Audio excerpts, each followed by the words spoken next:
नमो नमः। नमस्कार सभी को।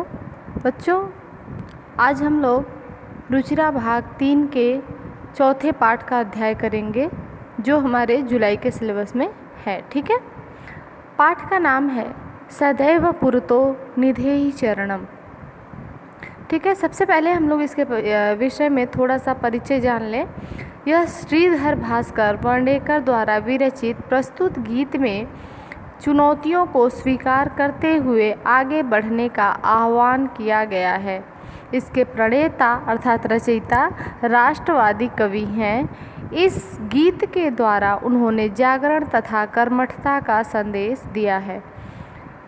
बच्चों, जैसा कि इस पाठ का नाम ही है सदैव, सदा एव, हमेशा ही, पुरतो अर्थात पुरतः, सामने आगे की ओर, निधेहि अर्थात रखो, चरणम अर्थात चरण को, पैर को, हमेशा अपने पैर को, अपने चरण को आगे की ओर रखो अर्थात आगे बढ़ते जाओ।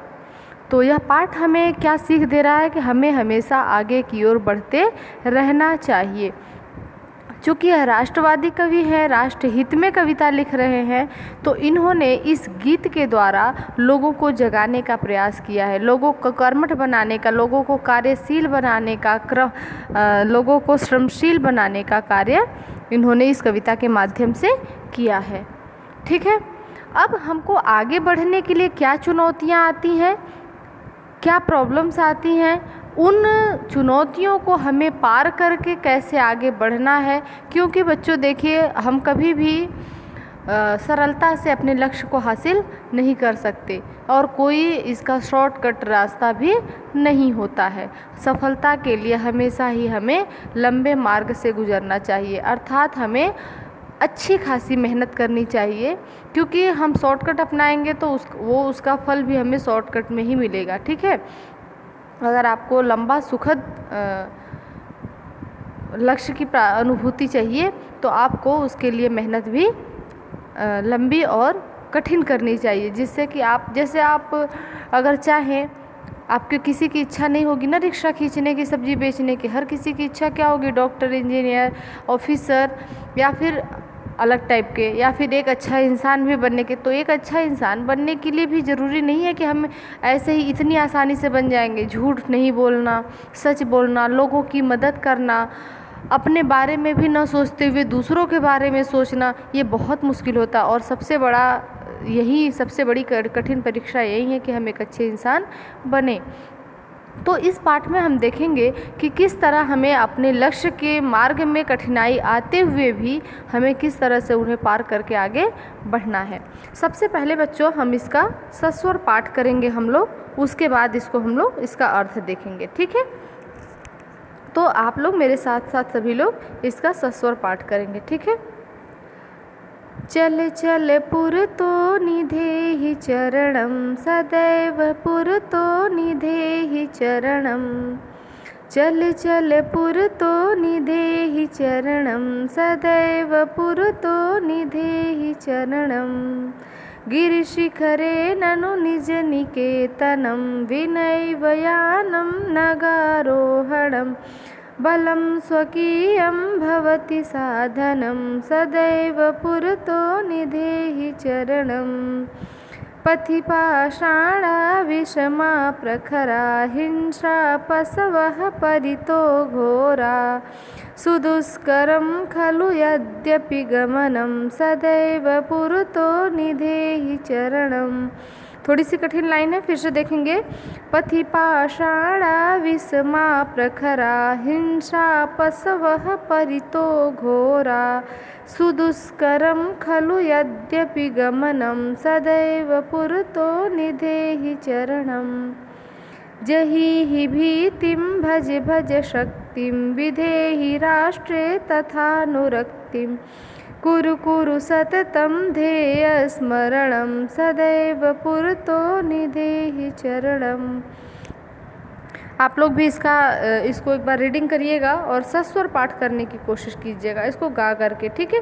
क्योंकि ये एक गीत है, तो गीत को गाकर जब तक ना पढ़ा जाए तो उसका अच्छा आनंद नहीं आता है। चलिए इसका अर्थ देख लेते हैं। चल चल पुरतो निधेहि चरणम, चल चल अर्थात चलो चलो, पुरतो अर्थात पुरतः आगे की ओर, निधेहि रखो, चरणम अर्थात चरण को, अपने पैर को आगे की ओर रखो। सदैव पुरतो निधेहि चरणम, सदैव सदा एव हमेशा ही, पुरतो अर्थात आगे की ओर, निधेहि रखो, चरणम अपने चरण को। चलो चलो आगे की ओर अपने चरण को बढ़ाते चलो और हमेशा ही अपने चरण को आगे बढ़ाते चलो, आगे रखते चलो। मतलब हमें पीछे नहीं झांकना है, पीछे नहीं जाना है, हमें हमेशा ही आगे की ओर बढ़ते रहना है। आगे क्या कहते हैं देखिए, गिरि शिखरे ननु निज निकेतनम, गिरि अर्थात पर्वत, शिखरे अर्थात चोटी, पर्वत की चोटी पर, ननु भले ही हमारा जो घर है, निज निकेतनम, निज अर्थात हमारा अपना स्वयं का, निकेतनम अर्थात घर, भले ही हमारा घर कहाँ हो, गिरि शिखरे पर्वत की शिखर पर, विनैव यानम नगारोहणम, बिना, बिना अर्थात अब जानते हैं रहित होना, बिना, एव यानम बिना यान के ही, बिना किसी साधन के ही, बिना किसी सवारी के ही, नगारोहणम पर्वत पर आरोहण करना हो, नग अर्थात पर्वत, आरोहण अर्थात चढ़ाई, बिना किसी साधन के ही पर्वत पर चढ़ाई करनी हो। बलम स्वकीयम, उसमें क्या, स्वकीयम अर्थात अपना स्वयं का, बल क्या होता है, हमारा साधन होता है, भवति अर्थात होता है। तो गिरि शिखरे, भले ही पर्वत की चोटी पर हमारा घर हो, भले ही उस पर चढ़ने के लिए, पर्वतों पर चढ़ने के लिए हमारे पास कोई साधन ना हो, हमारा जो बल है वही हमारा साधन बनेगा।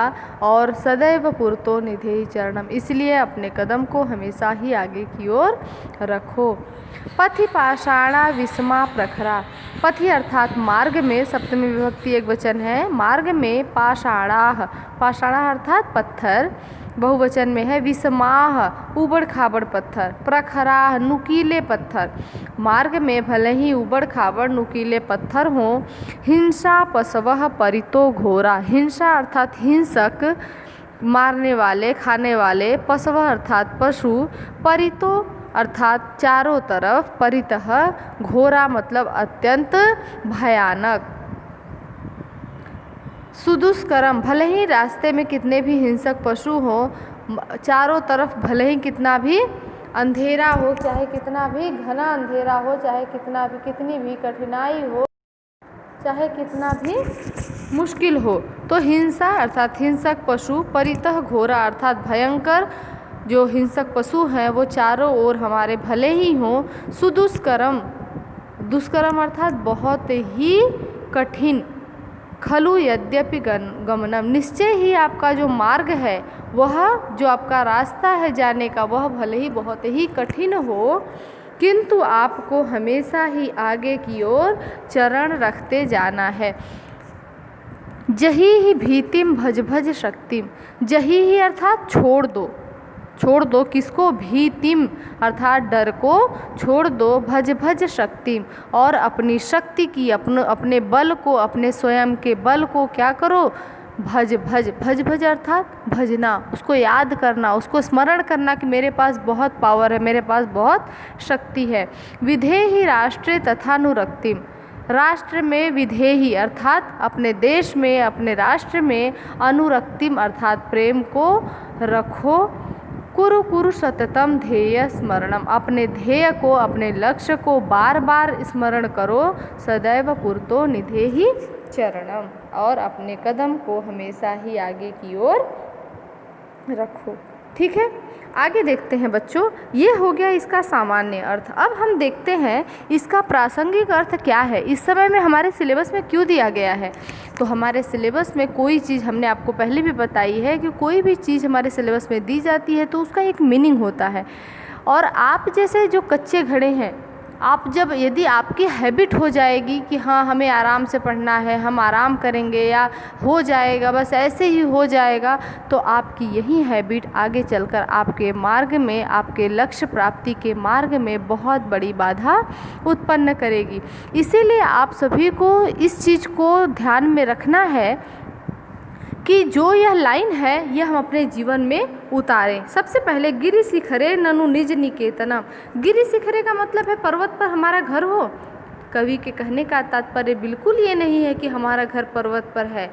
कवि के कहने का तात्पर्य है हमें अपने घर जाने के लिए, हमें अपने लक्ष्य को प्राप्त करने के लिए, चाहे रास्ता कितना भी टेढ़ा हो, चाहे कितना भी मुश्किल हो, चाहे कितना भी कठिन हो, चाहे कितना भी हमें भूख प्यास लग जाए, चाहे हमारे हाथ पैर में छाले पड़ जाएं, चाहे हमें कितनी भी मुश्किलों का सामना करना पड़े, लेकिन हमें अपने आप को आगे बढ़ाते रहना है, हमें अपने लक्ष्य को प्राप्त करना है।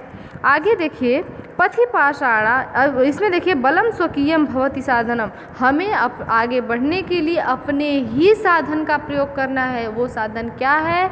हमारा अपना बल। हमारा जो स्वयं का बल है वही हमारे लक्ष्य प्राप्ति में सहायक होगा।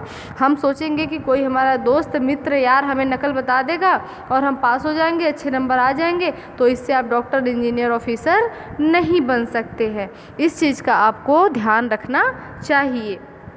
आगे देखिए पथि पाषाणा विस्मा प्रखरा। इसका तात्पर्य क्या है कि रास्ते में पत्थर हो, नुकीले पत्थर, उबड़ खाबड़ पत्थर, मतलब जो अवरोधक हैं, जो हमारे आस पड़ोस के लोग हैं, जो हमें डिस्टर्ब करने वाले लोग हैं, जो हमें मार्ग तक पहुंचने में, लक्ष्य तक पहुंचने में जो हमें बाधा उत्पन्न करते हैं। ध्यान रखिए बच्चों, आपके दोस्त भी आपको बाधा पहुंचा सकते हैं। सच्चा दोस्त वही है जो आपको आगे बढ़ने के लिए प्रेरित करे। सच्चा दोस्त वो कभी नहीं होता जो आपको क्लासरूम में नकल बताए और आपको पास करा दे। वो आपका दुश्मन है, एक्चुअली में वो आपका दुश्मन है, क्योंकि वो चाहता है कि आप आगे खुद के पैरों पर ना बढ़ें। कब तक आपकी मदद करेगा? जब आप कॉम्पिटिटिव एग्ज़ाम देने जाएंगे, क्या उसमें मदद करेगा? कभी नहीं। तो आपको इस चीज़ का ध्यान हमेशा रखना है कि कोई भी जो आपके पड़ोसी हो, आपके आसपास के लोग हों, आपके मित्र हों या कोई भी हो जो आपको डिस्टर्ब करे, वह परितो घोरा, चारों तरफ भयंकर पशवः, पशु के समान, जैसे हम चारों तरफ भयंकर पशु से घिरे हों और अपने लक्ष्य प्राप्ति में हमें बाधा उत्पन्न हो रही हो, उन्हीं के समान समझना चाहिए। सुदुष्करम खलु यद्यपि गमनम, क्योंकि हमारा रास्ता सुदुष्कर है, बहुत ही कठिन है।